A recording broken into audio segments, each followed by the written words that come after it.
Hallo und herzlich willkommen zu diesem kleinen Video. Wir haben uns letztens im Stream dank Score uns ein Video zu Ashes of Creation. Willkommen zu diesem kleinen Video. Wir haben uns letztens im Stream durch Score ein Video angeschaut, nämlich zu Ashes of Creation von dem lieben, ich würde schon fast sagen, MMORPG, YouTuber und Streamer, TheLazyPeon. Den hatte ich davor auch schon immer auf dem Schirm und der macht eigentlich dann doch ein paar coole Videos. Und das Video war von 2020 und es hat so ein bisschen Ashes of Creation vorgestellt, wie das ist, wie der Stand ist, was so die Idee dahinter ist, weil wir im Stream halt über MMOs gesprochen haben, beziehungsweise auch MMOs wie einen gewissen Anime, Lock Horizon, falls der euch was sagt, was ein Anime ist, welchen ein MMORPG darstellt, was sehr viele Freiheiten hat, viel Tiefe. Und ich habe da einfach mal in den Raum gestellt, so ein MMORPG wäre gegebenenfalls ziemlich cool, aber ich würde es zu utopisch halten, dass es wirklich existieren würde oder könnte. Und dann kamen wir halt durch Zufall dann auf das Gespräch Ashes of Creation und haben uns da ein schönes Video angeschaut, welches ihr hier auch auf dem Kanal finden könnt. Und das Video war von 2020 und wie der Zufall es wollte, kam jetzt ein weiteres Video beziehungsweise zu Ashes of Creation von TheLazyPeon. Top aktuell. Wir haben den 18.08. und das Video ist vom 11.08. Und er spricht nochmal über das Spiel. Innerhalb von 2 Jahren ist sicherlich viel passiert in dem Spiel. Wir kennen den Stand von den letzten 2 Jahren. Aber dann würde ich mal einfach sagen, schauen wir uns nochmal an, was ist denn der jetzige Stand und sieht das noch alles ganz gut aus? Und der Titel verrät zumindest, dass man da positiver Dinge ist. Aber schauen wir uns das einfach mal an. Wir werden mehrfach stoppen, mehrfach darüber reden, immer wenn es was zu sagen gibt, immer wenn ich meinen Senf dazu geben kann. Aber sehen wir dann mal selber. It's been just over 2 years since I made that big overview video for Ashes of Creation.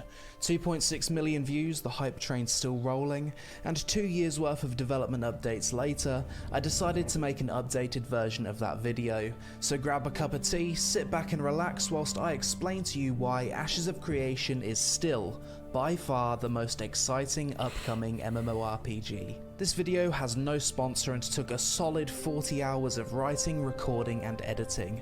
So if you'd like to support my work and plan on playing Ashes when it releases, then click my referral link in the description below or use my code to create an account.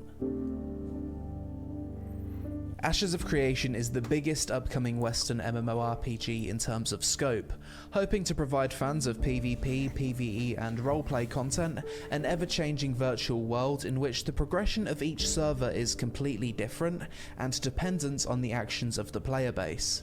Ashes started development back in 2016 in Unreal Engine 4, however at the end of 2021 upgraded its engine to Unreal 5 to make use of the latest advancements in gaming tech such as Lumen, and a more efficient development pipeline.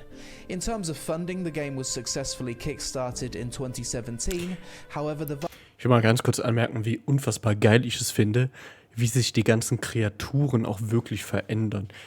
Das sieht schon mega hübsch aus. The vast majority of the game's funding comes from creative director Steven Sharif, a successful entrepreneur who, like most of us, has been a lifelong MMO fan that was unhappy with the current state of the MMO genre. Ashes of Creation is fully funded to completion, and despite offering paid access to alpha and beta tests, is not reliant on these funds to finish development. This game will have zero pay to win, a cosmetic-only cash shop with no convenience items, and a $15 per month subscription fee business model with no box cost. Also wie WoW und Final Fantasy. Be put into 3 categories: sandbox, theme park or sand park. An example of a theme park MMO would be Final Fantasy XIV or WoW, an on-rails story-driven experience with a lot of scripted instanced content, heavily reliant on developers constantly adding new raids, dungeons and gear treadmill content to keep people playing. An example of a sandbox MMO would be EVE Online, a game that's almost entirely player-driven. You need to create your own goals and find your place within a player-driven ecosystem, typically joining alliances or guilds to take over land and control resources. These games are less reliant on developer-created content, as the interaction between players is the content, and it's different every time. A sand park MMO is basically a hybrid of theme park and sandbox. There's a lot of player-driven content, however there's also developer-created scripted encounters such as raids and dungeons. This is the category of MMO that Ashes of Creation falls into, and personally it's my favourite type of MMORPG. Ja, es hat aber seine Schwierigkeiten. Unique? How does this game innovate to push the genre forward? And why should you be excited for this MMO over all the others that have released and failed over the past 15 years? Gut Ashes aufpassen. of Creation's biggest innovation, in my opinion, is its node system, and it's this system that ensures that no two servers will ever be the same. Basically, when the game launches, the world will be empty. However, over time, camps, villages, towns, cities, and sprawling metropolises will pop up in locations where players earn XP from killing mobs, gathering, or doing quests. There'll be over 100 nodes scattered throughout the world at launch, and each node will have a different layout and appearance depending on the race that contributed the most XP to it, as well as the buildings the mayor decides to place. So if, for example, Ganz kurz dazu gesagt, das hört sich unfassbar cool an und es ist wirklich sehr ambitiös. Das Problem, was ich hierbei halt tatsächlich habe, ist, weil wir es in gewisser Art und Weise in anderen Spielen bereits gesehen haben, was es passiert mit der heutigen, ich sag mal, Influencer-Szene. Denn wir haben es vor allem bei MMOs jetzt immer wieder gesehen, dass dann halt große Kreatoren sich halt darauf stürzen und halt auch teilweise auch wie normale Spieler benehmen und das dann halt spielen. Aber dass es halt auch oft ausgenutzt wird, um halt da einen spielerischen Vorteil zu bekommen und dabei halt die eigene Spielerschaft bzw. die eigene Community da, ich sag mal, ausgenutzt wird, um da halt diesen Vorteil zu bekommen.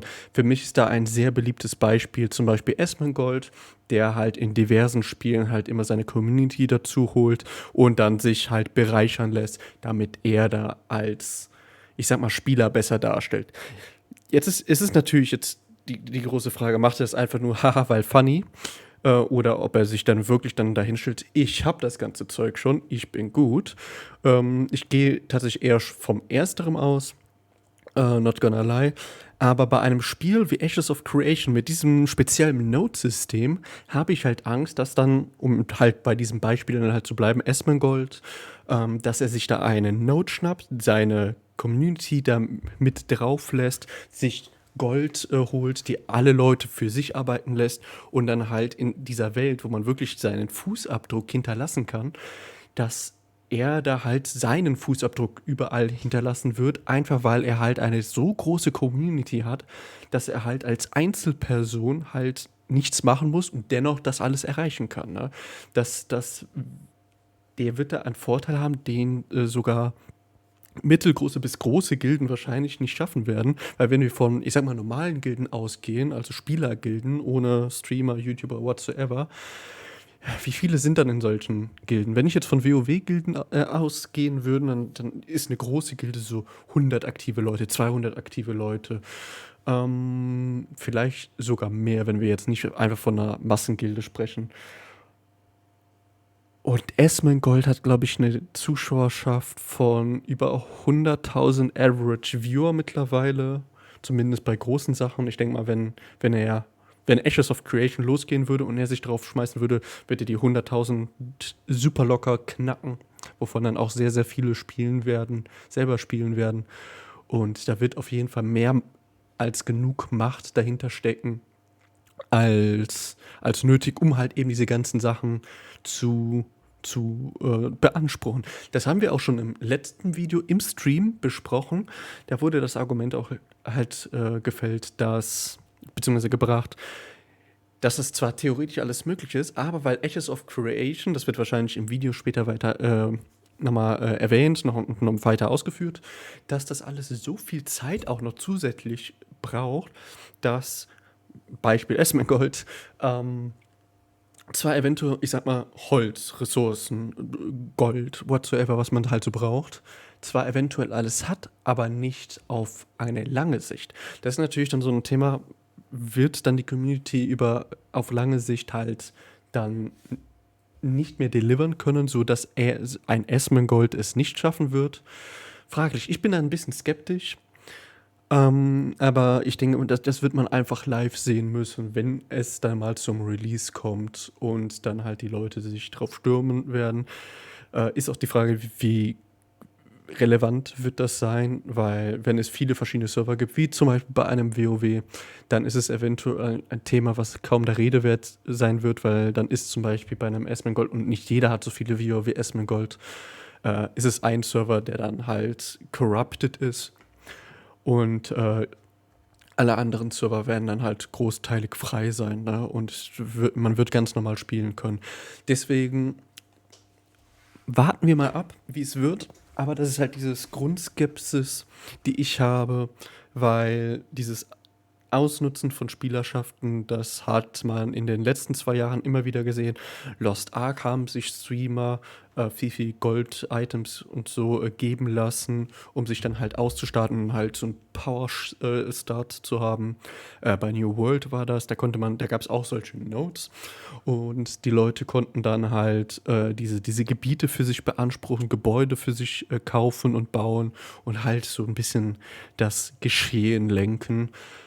Und wenn du da halt als normaler Spieler oder als Gilde, kleine Gaming-Community dann halt dazu kommst, dann kommst du halt nicht dagegen an. Dann musst du dich halt dem ganzen System unterwerfen und ist halt dann so. Aber wie gesagt, sehen wir uns mal an, wenn es dann halt soweit kommt, wie es dann wirklich aussieht. Schauen wir mal weiter. Players contributed the most XP to a node, the node will then have an orcish aesthetic. The same is true for every other race in the game. Mega cool and übrigens. These racial aesthetic changes are applied to the node every time it's leveled up. So a town could start with an elven aesthetic, but if dwarves contributed the most XP to progress it to the city stage, it would then change to a dwarven theme. So what happens when every node in the game is leveled to max? Well, that can't happen. Building up one node to a city, for example, will lock out adjacent nodes from reaching the same level, which in turn also locks or unlocks various quests, dungeons or bosses. Players will have to initiate node sieges to de-level a node if they wish to progress adjacent nodes. Nodes come in 4 different node types: militaristic, scientific, divine or economic, each of which have their own special perks, adding further variety into this system. Like I said, the node system is designed so that no 2 servers will be the same. If you take a break from the game for a few months, you could come back and the location of all major cities is completely different. Different taxes, buildings, different mayors voted to be in charge of the node, and different node racial aesthetics. Okay, das würde mir dann wahrscheinlich so ein bisschen die Skepsis, die Luft aus den Segeln nehmen, was meine Skepsis antut, weil wenn dann halt so ein großer Streamer dann hinkäme und das alles machen würde, was ich vorhin erwähnt habe, dann müsste er das durchgehend aufrechthalten und selbst dann, wenn ich das richtig verstanden habe, würde es noch nicht mal halten, eben wegen den Umgebungen und was halt drumherum passiert und dass man da halt auch ableveln muss und dass das alles dann durchwechseln würde, ne? Und dann will ich auch nichts gesagt haben. No other MMORPG has ever done this before, and we've already seen Nicht this in dem system Ausmaß, working up to definitiv the nicht. village stage in last year's Alpha 1 test. On top of the node system also lies the node political system, where players compete to become the node's mayor. The process of how this is done varies depending on the node type. Scientific node mayors are voted for democratically, militaristic node mayors are chosen by victory in a last man standing tournament, economic node leadership is sold to the highest bidder, and divine node governance is given to the player that completed the most node quests. Once a mayor has been decided, they can set the tax rate and decide decide which building projects to pursue.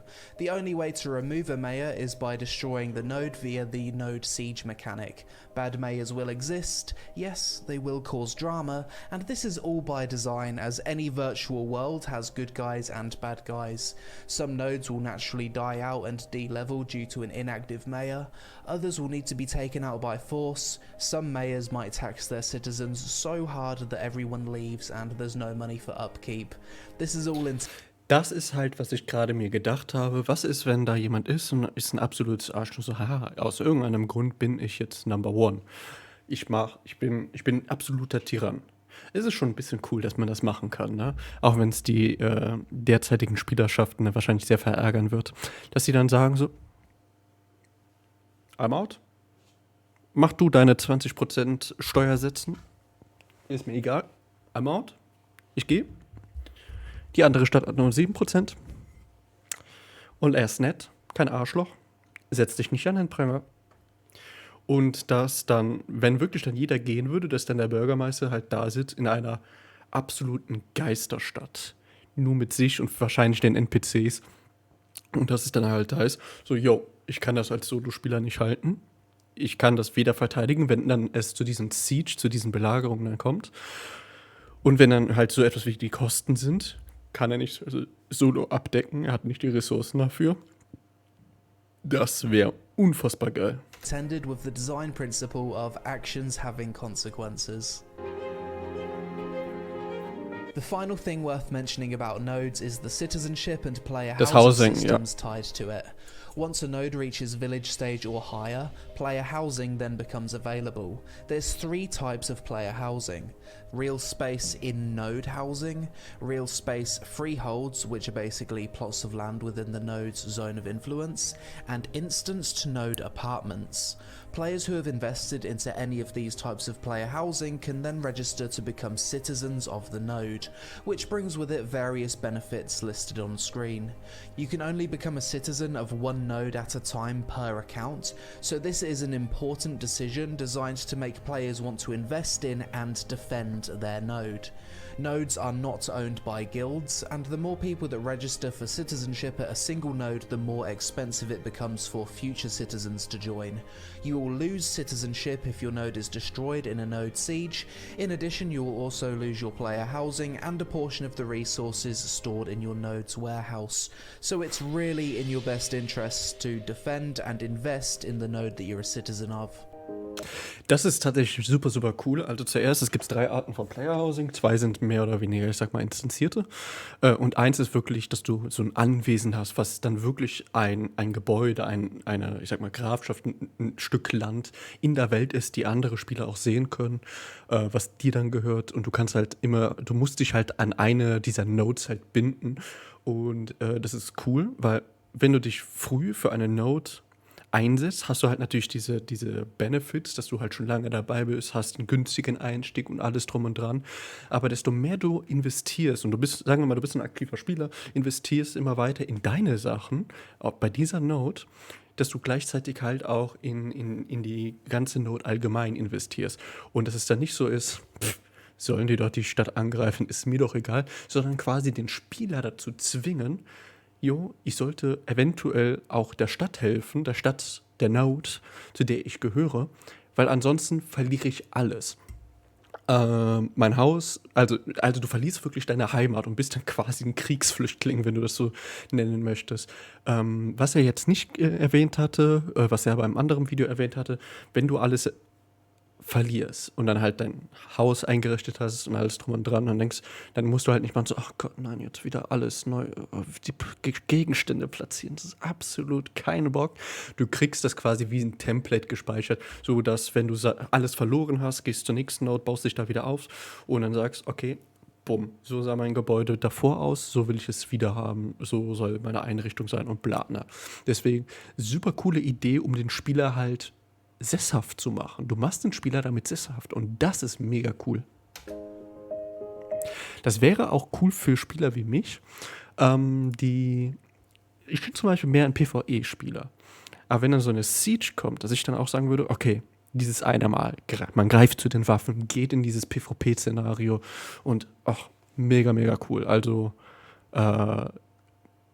das ist ein cooles Design.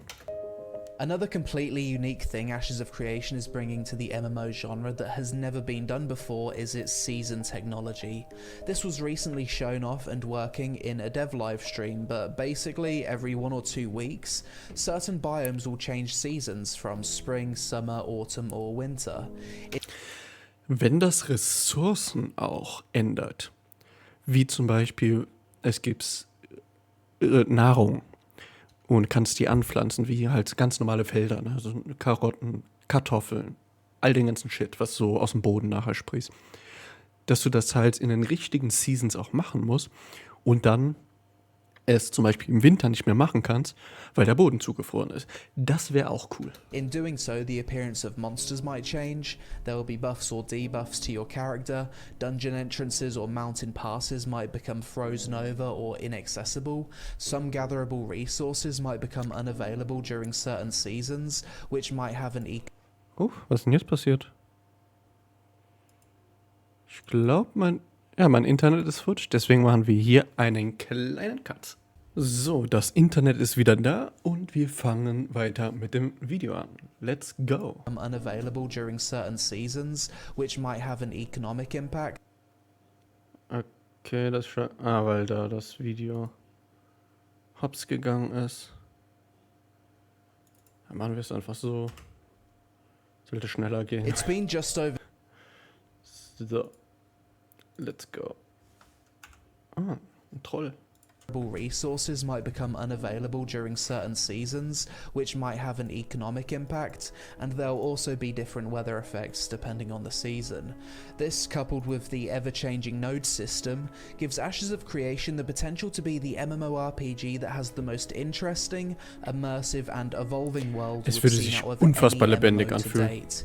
You leave the game, log in a few weeks later, the node has changed, the season has changed, new events and quests have spawned. It'll feel like you've zoned into a completely new location.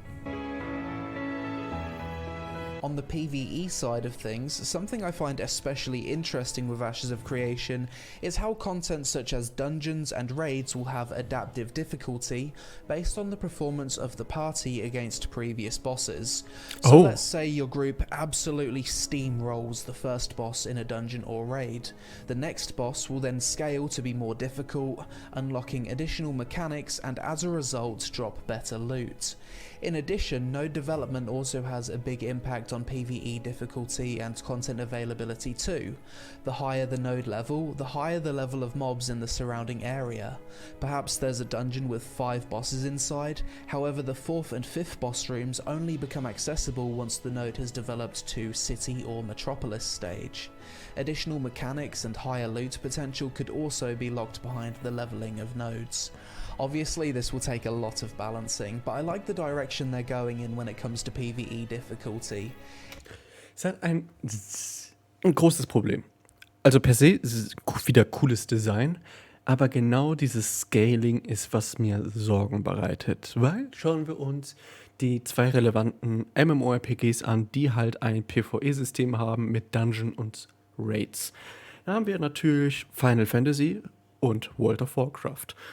So, Final Fantasy hat 4-Mann-Dungeons und 8-Mann-Raids. Das ist per se erstmal ganz gut. Und ich glaube, das funktionierte auch sehr, sehr gut. Jetzt gehen wir aber zu WoW. Und wenn wir von Endgame, Dungeons und Raids angehen, dann ist wahrscheinlich WoW so eher das Spiel, was du da ansprechen möchtest. Ne? Das ist dann, wenn es um wirklich schwierige Dungeons und Performance und Raids geht, dann schaust du wahrscheinlich eher auf ein World of Warcraft. Und hier haben wir zum Beispiel für die Raids, also wir haben 5-Mann-Dungeons, erstmal ganz gut, ne? Ganz in Ordnung. Aber wenn wir uns auf die Raids konzentrieren, dann haben wir folgendes Problem. Der Raid, also ein Raid ist mindestens 10 Mann. Du kannst auch theoretisch mit weniger, aber so ab 10 Mann spricht man eigentlich von einer Raid-Gruppe, von einer funktionierenden Raid-Gruppe, oft mit 2 Tanks, 2 Heilern und der Rest sind Damage-Dealer. Jetzt ist das Problem bei World of Warcraft und deswegen kommt das nochmal so positiv bei Final Fantasy rüber mit deren 8 Leuten, nämlich Die meisten WoW-Raids werden aber so gemacht bei zwischen 14 und 20 Leuten, weil es darum, um diese Spielerzahl entwickelt wird und dementsprechend in der Richtung skaliert. Ne? So ab 14, 20 und so und weiter funktioniert das mit der Skalierung eigentlich ganz gut. Das Problem ist jetzt mit 10 Mann. Du bist weniger, es skaliert nicht wirklich gut nach unten, zumindest in vielen Fällen. Und es fühlt sich dann einfach nicht so gut an, bis hin zu Probleme, dass du gewisse Bossmechaniken nur sehr, sehr schwer schaffen kannst, einfach wegen deiner reduzierten Spieleranzahl.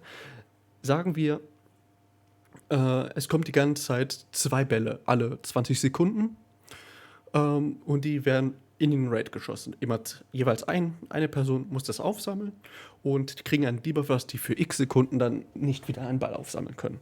Und es ist dann bei 14 Leuten sind es vielleicht 3 Bälle, bei 20 Leuten sind es dann vielleicht 4 Bälle. Jetzt ist das Problem mit dem Skalieren bei 10 Gruppen so, dass es darauf aber nicht gebalanced ist und eventuell genauso viele Bälle bekommt, wie zum Beispiel in 14er oder 20er Raids. Und dass du zeitlich da nicht hinkommst und dann auf einmal alle deine Spielerschaft diesen Debuff haben und eigentlich keinen dieser Bällen wieder aufsammeln darf. So dass man da immer ein bisschen tricksen muss mit Immunities und alles drum und dran, was aber nicht jede Klasse hat, was nicht jeder Raid hat. Das ist also ein sehr, sehr beschissenes Problem. Die Leute wünschen sich auch mittlerweile mehr kleinere Raid-Gruppen, dass es bei kleineren Raid-Gruppen skaliert, dass man quasi den Standard 10 Mann wieder hat und wie gesagt dementsprechend halt auch Final Fantasy XIV positiv sieht, weil es sind immer 8 Leute. 8 Leute findest du schnell zusammen und da gibt es auch nichts mit Skalierung, Balancing, alles drum und dran, während bei WoW es dann schon schwerer ist, Leute zu finden, die richtigen Rollen zu finden. Und dann kommt noch das mit dem Scaling hinzu. Deswegen ist das zum einen schwer mit dem Skalieren. Wie sieht es mit Gruppengrößen aus? Ist es auch flexibel? Ist es fest? Wenn es flexibel ist, wonach richtet es sich? Und ja, also dieses Skalieren und Balancen halte ich für sehr, sehr gefährlich und da werden die sehr, sehr aufpassen müssen. Aber ja, das müsste man halt in der Live-Umgebung dann einmal sehen, wie es dann tatsächlich umgesetzt wird. If they get it right, dungeons and raids could become infinitely difficult based on performance, which could also open up the potential for competitive PvE leaderboards if there was some kind of performance rating added on top of this system.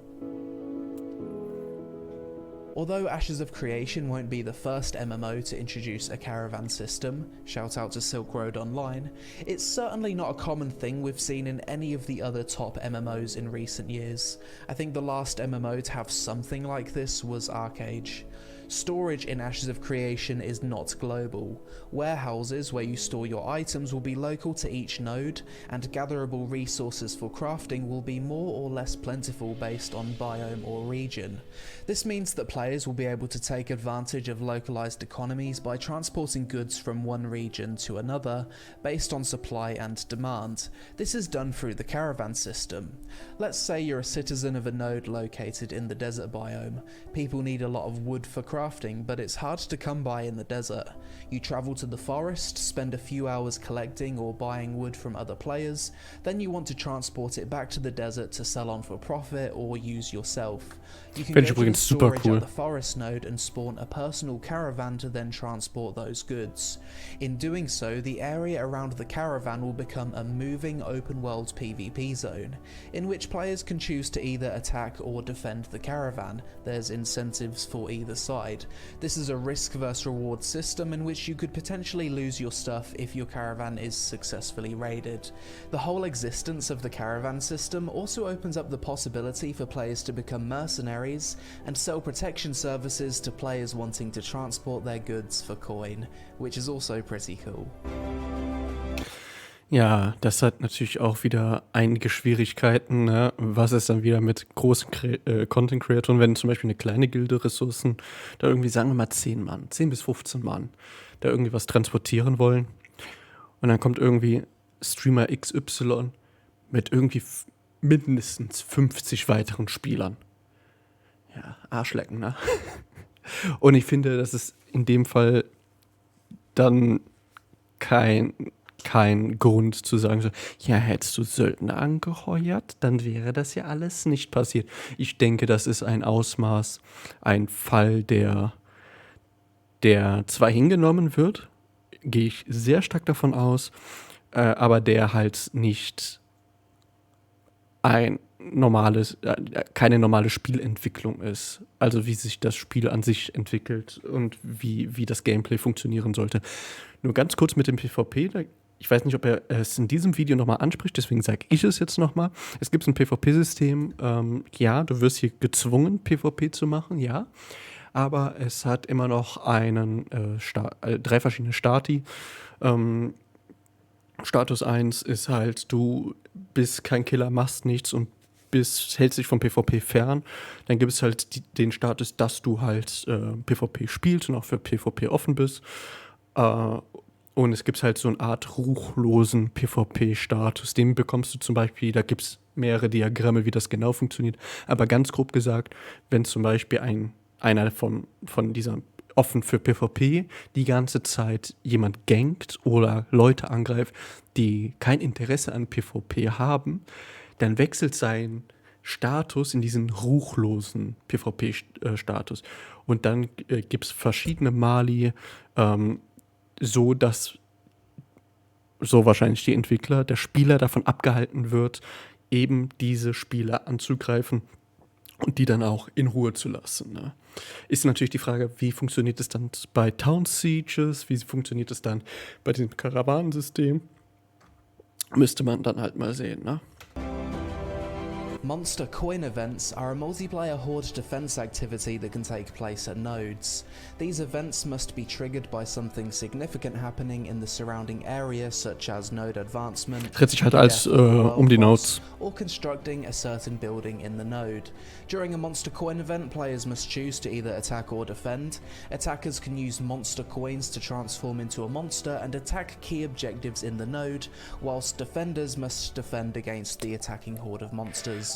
Monster coin events cannot de-level a node, however they can kill important NPCs or disable buildings at the node for a while if the attackers are successful. Monster coins can be obtained via rare drops in-game, and the rewards for this activity are entirely cosmetic.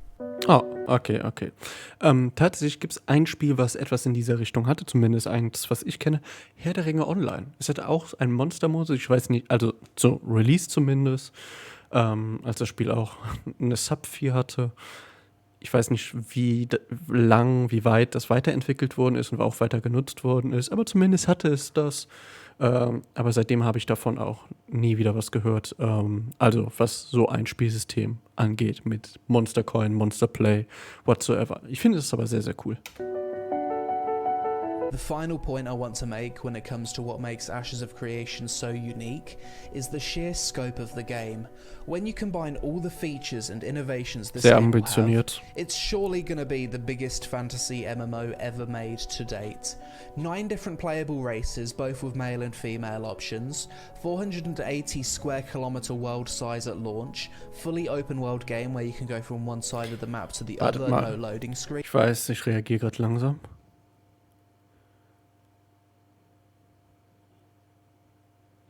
Weil, als die Notes gezeigt haben, da war ich mir nicht ganz sicher, ob das jetzt nur Zufall war. Aber die Karte orientiert sich an unsere Landschaft, ne? Europa, ne? Hier haben wir so Spanien, Frankreich, Deutschland, Griechenland, Türkei, Italien, England. Sah man meiner Meinung nach bei der Map zuvor besser, irgendwo ganz am Anfang. Aber doch, eine vertraute Form.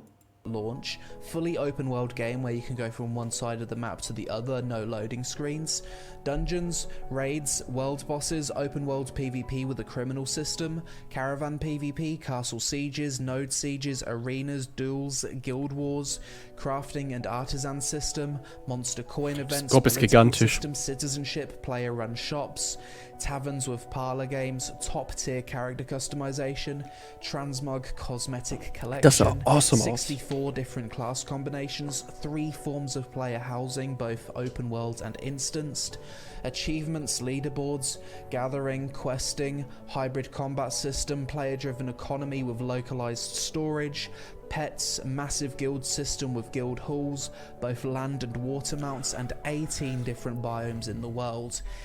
Das sind halt so alles Dinge, da macht man MMORPG-Herz halt einen großen Sprung. Und das tut einfach nur gut, das zu hören. Das ist ein Spiel. Und wir sehen es ja gerade, es ist kein Konzept mehr, es ist nichts, das Spiel existiert. Zwar immer noch in der Entwicklung und noch sehr closed, aber es existiert erstmal, was halt diesen ganzen Scope auf sich nimmt und es diese ganzen Module in einem Spiel verpackt und möglich macht. Das hört sich so gut an, zu gut an. Das hört sich tatsächlich zu schön an, um wahr zu sein. Deswegen habe ich da so ein bisschen Angst, was den Release angeht. Ich stelle mir 2 Szenarien vor. Entweder es wird ein Star Citizen und die Entwicklung geht jetzt noch 30 Jahre weiter.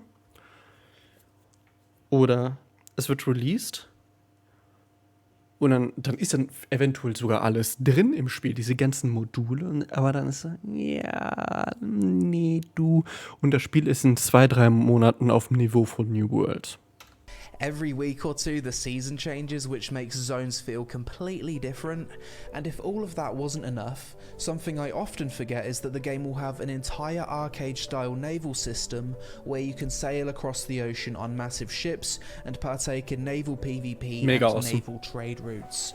I've probably forgot to mention a few features in that little ramble. Du kannst halt legit als absoluter Händler zum Beispiel leben. Diese ganzen Karawansysteme, das Transportsystem, das System, dass Städte auch wirklich diese Ressourcen brauchen, das System, dass diverse Biome von Nodes halt nur diese Ressourcen anbieten und andere wiederum nicht und dass ein Transport, ein Verkauf und ein Ankaufen halt ein essentieller Teil der Welt sein wird, das ist so unfassbar cool. But my point is, this game will be bloody huge. So 20 huge Gigabyte. that I can totally understand why people have been skeptical about the project since the inception. That's me. But at this point, we have seen most of these things that I've mentioned at some point in development live streams in recent years. So it's definitely all stuff that's being worked on. Das ist unser The only Beispiel. content we haven't seen much of at this point is the naval aspect of the game. Although recently we've been shown some 3D models for the ships, as well as a giant sea monster boss, so hopefully we'll see more of that soon. At this point you're probably saying, wow Peon, all of that sounds great, but I don't want to wait until 2030 to play this thing. Hasn't the game been in development for years already?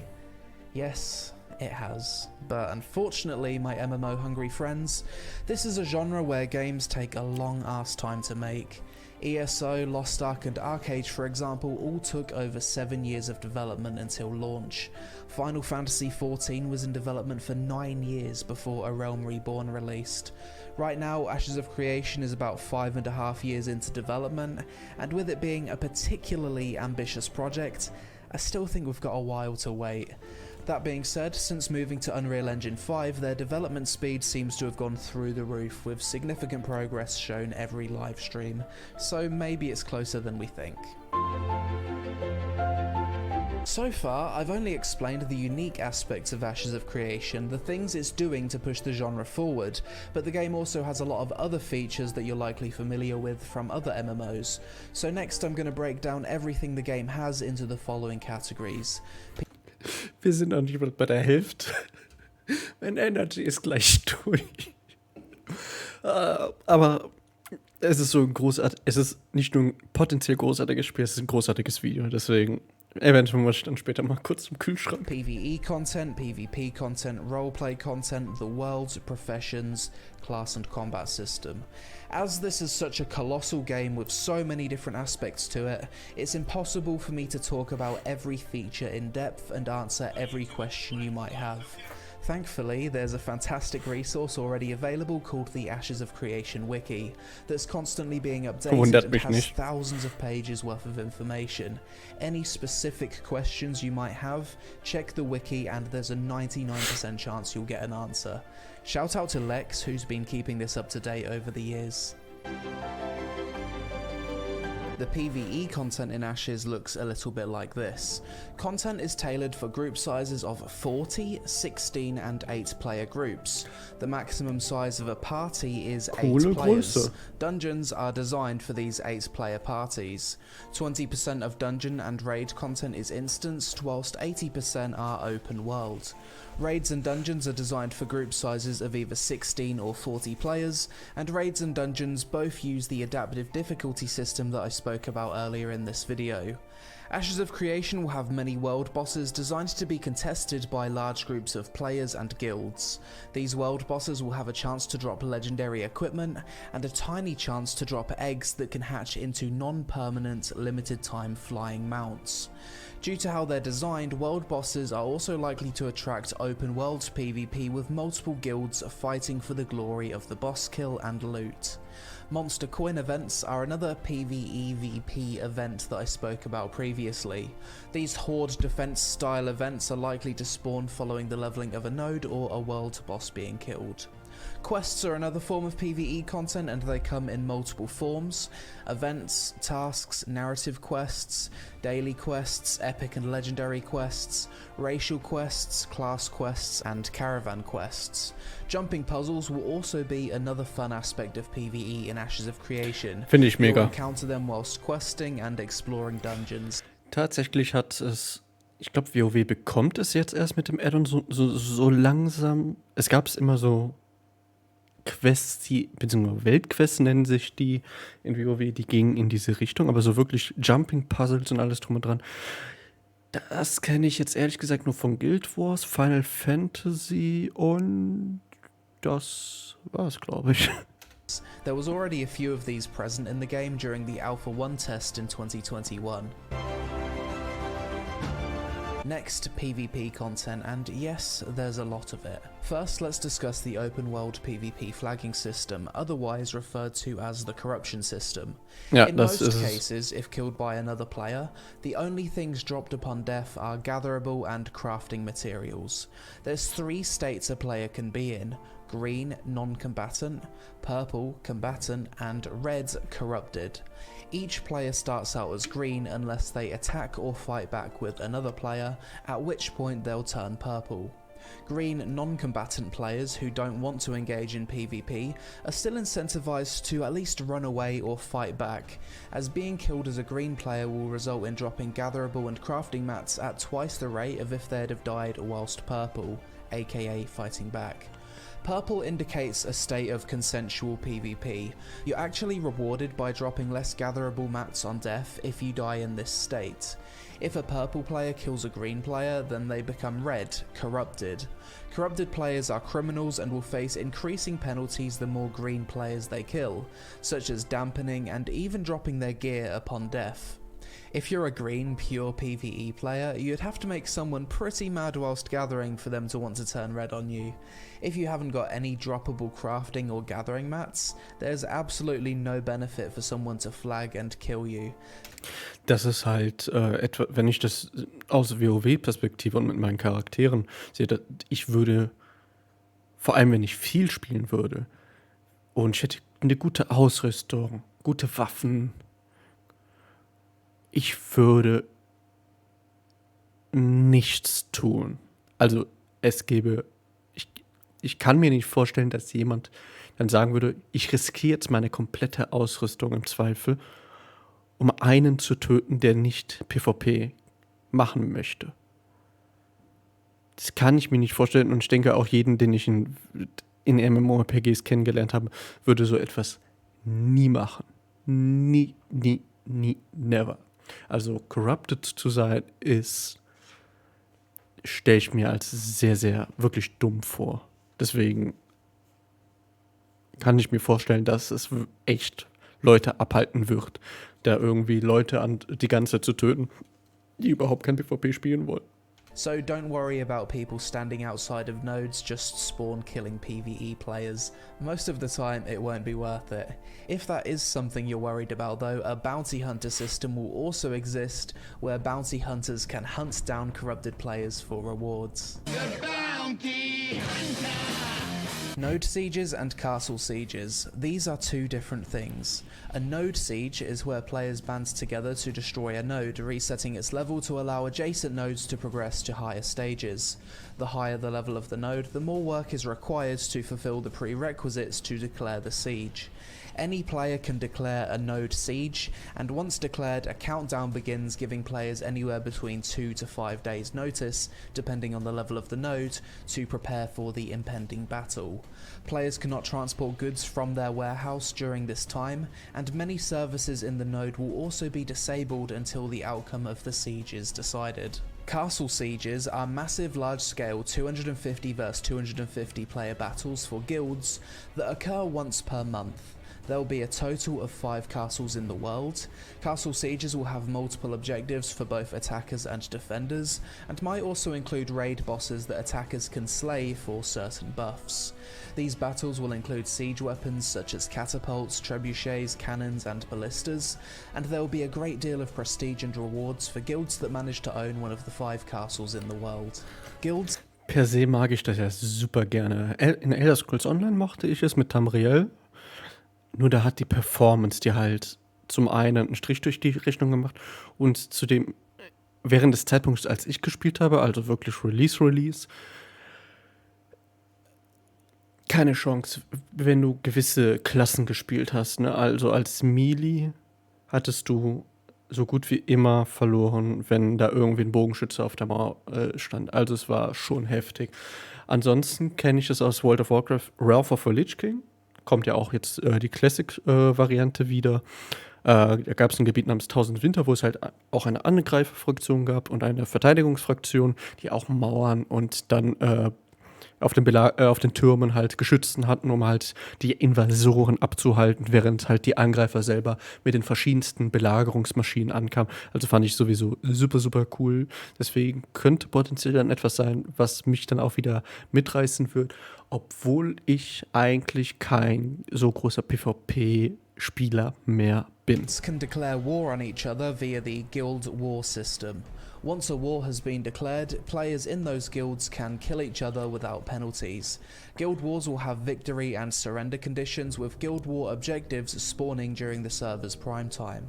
When it comes to Battlegrounds, Ashes of Creation will not have traditional MMORPGs where you can queue and are teleported to an instance. However, the game will have a gladiator-style last man standing arena where players can battle to become the mayor of militaristic nodes. Caravan PvP is something I spoke about earlier and will be a big catalyst for PvP in the open world, and the game will have instanced arenas for 1v1, 3v3 and 5v5 player group size. Wenn das übrigens mit den Karawanen und Karawanen und diese lebendige Welt gut funktioniert, wenn Ashes of Creation einmal released ist und alles drum und dran, dann kann es potenziell die MMORPG-Landschaft nochmal ein bisschen formen. Ich kann mir das schon vorstellen, dass gewisse MMORPGs, die bereits existieren, darauf gucken werden und gegebenenfalls potenzielle Add-ons so ein bisschen danach shapen werden. Da vielleicht gewisse ähnliche Module mit einbringen werden, um zu gucken, wie es in der eigenen Spielerschaft und im eigenen Spiel auch funktionieren wird. Was sehr gut wäre. Sehr gut. Nicht nur für die MMORPGs, die es dann kopieren würden, sondern für Ashes of Creation auch selber. As well as the ability for players to duel each other for fun. Role players rejoice because Ashes of Creation certainly hasn't forgotten about you. In fact, quite the opposite. This could be one of the most RP-friendly MMOs ever made. First off, the game will have 9 different playable races, no gender or race-locked classes, each of which have their own architectural influence on the nodes they contribute the most XP to. You've got the Kalar and Veloon humans, the Dunir and Nikua dwarves, the Renkai and Vek orcs, Empyrean and Pyre elves, and the recently revealed Tulnar. Earlier this year, Intrepid revealed to us their top-tier character customization suite, which, although at the time wasn't completely finished, was already up there as being one of the most in-depth in the MMO genre, right up there with Black Desert's character creator. Oh, but what's a good das ist der character Kampfansage. creator without a good fashion and transmog system, right? In this game you'll be able to collect appearances of weapons, armor and accessories and apply it to what you've currently got equipped, similar to WoW's transmog system or Guild Wars 2's wardrobe system. You will also be able to dye your gear. Additionally, those monthly cosmetic packs you've probably heard people complaining about in the past will be one-piece outfits similar to how it works in Guild Wars 2.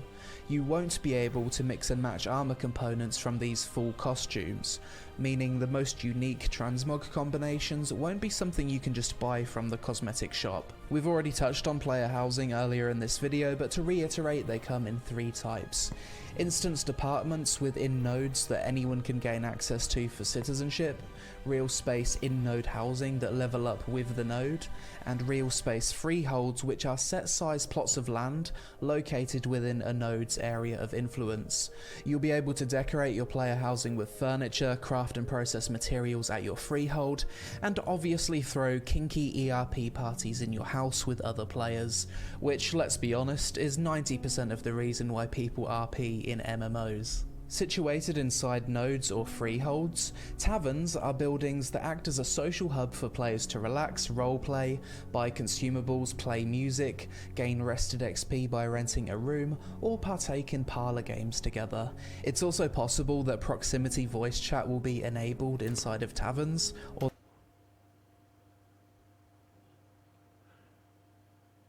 Das ist mega awesome.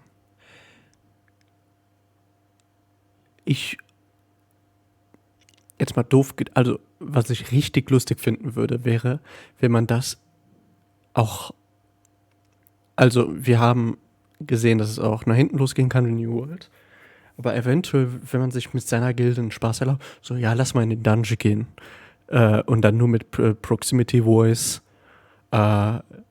mega geil. Das stelle ich mir echt chaotisch und lustig vor. Ja, der Heiler soll mal den Debuff runternehmen. Ich glaube, du stehst zu weit weg. Mega awesome. Also das würde ich mir super cool vorstellen. although this will require some testing. When it comes to emotes, Ashes of Creation will have all the standard animations you'd expect in an MMORPG, as well as consensual multiplayer emotes such as dancing and hugging. Additionally, you'll be able to interact with the environment by leaning on walls, sitting down, vaulting over fences, mantling and crouching. As previously mentioned, Ashes of Creation will have a political system where players can compete to become the mayor of the node in numerous ways. From this, good mayors and bad mayors will emerge, which in itself is another aspect of roleplay. And finally, yes, marriage, including same-sex marriages, will be a thing in Ashes of Creation. Marriage will allow player housing permissions to be shared, and a quest might appear related to a marriage ceremony. This system isn't 100% fleshed out as of making this video, but it will be in the game in one form or another. Finde ich eigentlich per se cool. Of Ashes of Creation, starting with server size, which Intrepid are aiming to support 8,000 to 10,000 concurrent players online at one time, 5 times the number of players that New World's servers can currently handle. When it comes to server locations, the most recent info I could find is that they plan on having servers for the following regions: North America, Europe, Asia Pacific and Australia. However, other server regions such as South America are under consideration. Stephen, if you're watching this video, please heavily consider adding Southeast Asia servers. So many people here love MMOs, but we have to get wrecked by 150 to 200 ping connecting to Australia. I'm sure the same could be said for South America connecting to NA too. You're making the most highly anticipated MMO globally, and after all these years of development and anticipation, it'd be a big shame if large regions of people couldn't enjoy it to its fullest due to ping and server regions. As previously mentioned, the world in Ashes will be 480 kilometers squared at launch, which includes land and water, with an additional 100 kilometers squared for the Underrealm. The world will be ever changing thanks to the node system and seasons, but I've already gone in depth on those systems at the start of this video, so best not to repeat myself further. When it comes to fast travel and flying mounts, the world of Ashes is designed so that distance and scale matters. Fast travel will be limited to the superpower of a scientific node at Metropolis level, allowing players to teleport to smaller nodes within the Metropolis zone of influence, and a family summon with a long cast time that can be used on up to 8 family members.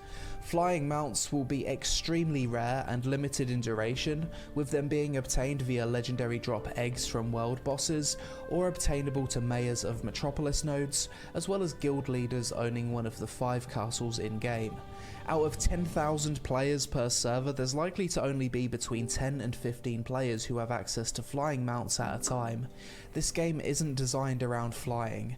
If you ever get to experience it, then it's a great achievement or you've been extremely lucky. For the most part, you'll travel around the world via ground mounts, water mounts, or ships if you wish to traverse the Great Ocean. As I previously mentioned, Ashes will have a fully explorable ocean similar to Arcade. There will be coastal nodes, harbours, naval caravans, treasure hunting, underwater dungeons, naval quests, naval PvP, and multiple different ship sizes ranging from small, medium and large. Similar to Arcade, there will also be giant sea monster world bosses, like the Negalith, which was recently teased and should be present in Alpha 2. Lore and story is definitely something that's present in Ashes of Creation, however it's not one of those MMOs where you're the chosen one, hero of light, centre of the universe, god of all things, with NPCs worshipping you upon sight because you followed the same linear story as millions before you. Storytelling will be more based on learning about past events in the lore, self-contained short story quests, and the overarching story of the world's development. Der Spieler soll This die game Lore actually has machen. a ton of lore, with a lot of stuff being kept secret for launch, but you can read more about that stuff on the wiki, as this video is starting to get pretty long as it is. The Artisan class and profession system in Ashes looks something like this. You've got 3 Artisan classes: Gathering, Processing or Crafting, each of which contain various professions. Gathering professions include farming, fishing, herbalism, lumberjacking, mining and taming.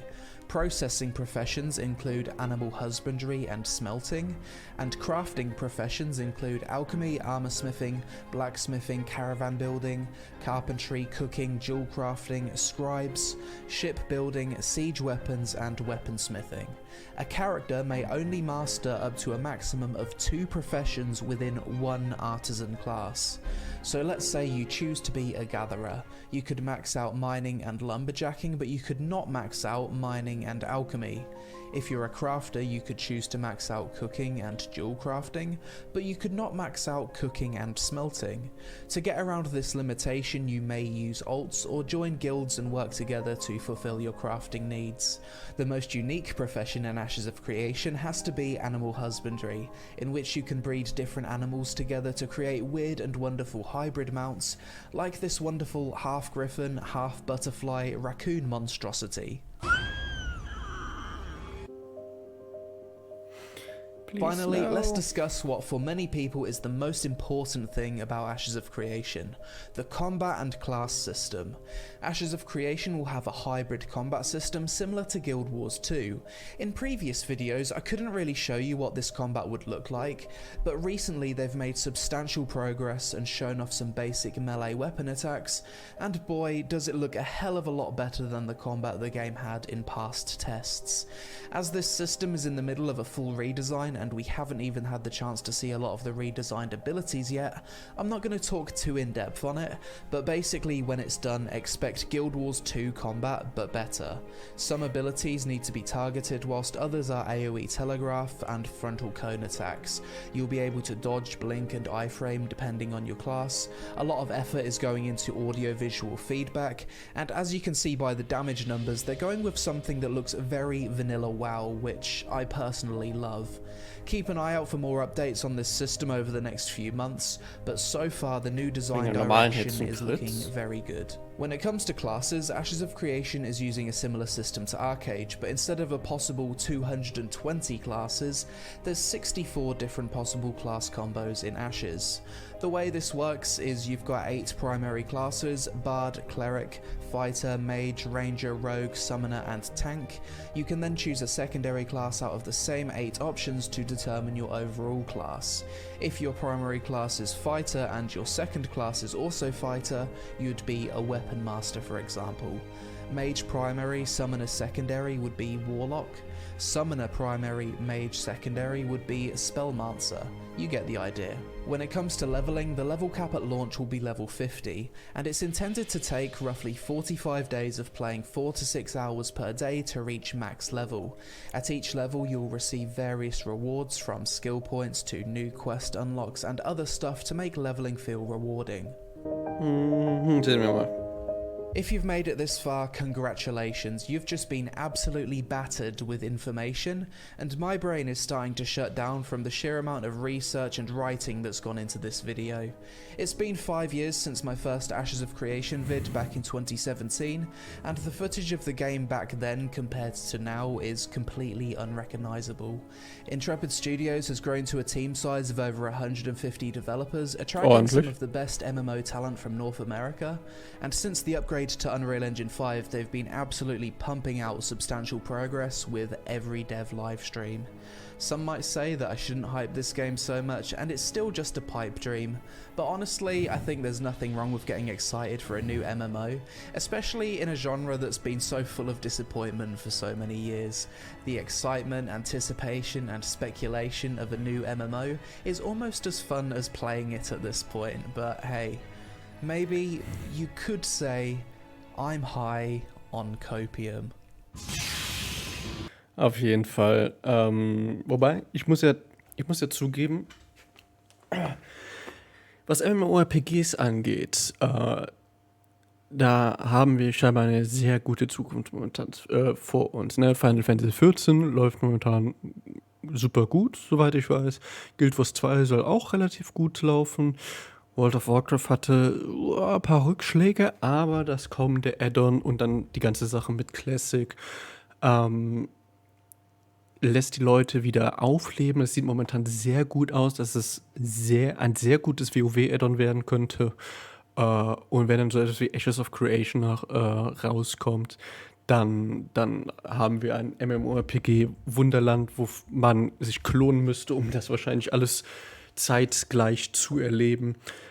Es ist großartig. Ich bin sehr gespannt, wie es wird, wann es kommt. Aber da können wir, glaube ich, einfach nur abwarten. Ich glaube, es sollte ursprünglich bereits auch released sein.